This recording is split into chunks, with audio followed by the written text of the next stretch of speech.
Alors les anges ou les guides spirituels, qu'est-ce que c'est? C'est vrai que tout le monde les connaît, hein, on les voit dans toutes les églises.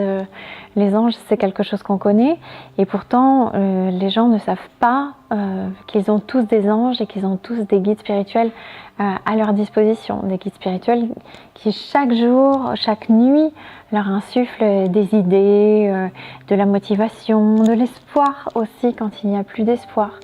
Et c'est vrai que pour moi, c'est quelque chose de très important aussi. J'estime que ça fait aussi partie de ma mission, de reconnecter les gens avec leur propre guidance spirituelle, avec leurs anges, avec leurs guides.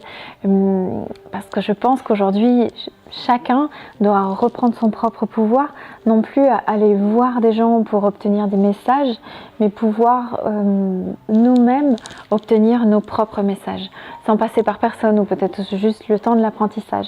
Mais vos guides sont là, et ils vous écoutent, ils vous entourent, ils vous donnent déjà du courage chaque jour, ils vous ont relevé déjà à chaque fois que vous êtes tombé, et ils vous relèveront encore. Et je dis souvent aux gens, les guides, c'est aussi simplement la petite voix au fond de nous qui nous dit quand ça va pas, ne t'inquiète pas, ça va aller, ou tout va bien aller, ou tout va s'arranger. Et c'est cette petite voix que bien souvent on n'écoute pas assez, qui du coup devient de plus en plus basse. Les guides, c'est souvent aussi, comme on ne les écoute pas, on ne leur fait pas confiance, ils deviennent de plus en plus silencieux. Au plus vous écoutez cette voix, au plus vous leur laissez de la place dans votre vie, au plus ils vont se manifester, au plus ils vont vous envoyer des signes, des messages, des chansons, des nuages en forme de cœur, ou des nuages ou des cœurs dans la nature. Enfin, voilà, ils vont vous envoyer plein de signes pour vous montrer simplement qu'ils sont là, qu'ils sont présents à vos côtés. Et c'est vrai qu'au plus on leur porte attention, au plus ils se manifestent. C'est un peu ça qui est magique, et c'est aussi pour ça que je disais déjà dans une autre vidéo, hein, que moi je vois ce en quoi je crois.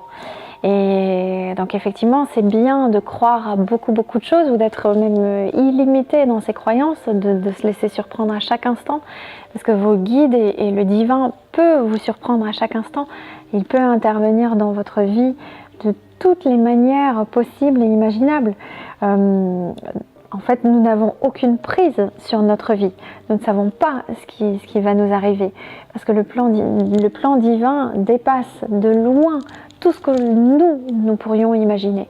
Et c'est en ça qu'il faut avoir confiance. Il faut avoir confiance en cette guidance, qu'à chaque instant, nous sommes menés à l'endroit exact où nous devons être, où doit être peut-être la prochaine rencontre, où il doit nous arriver la prochaine chose qui va enclencher la suivante, et ainsi soit-il.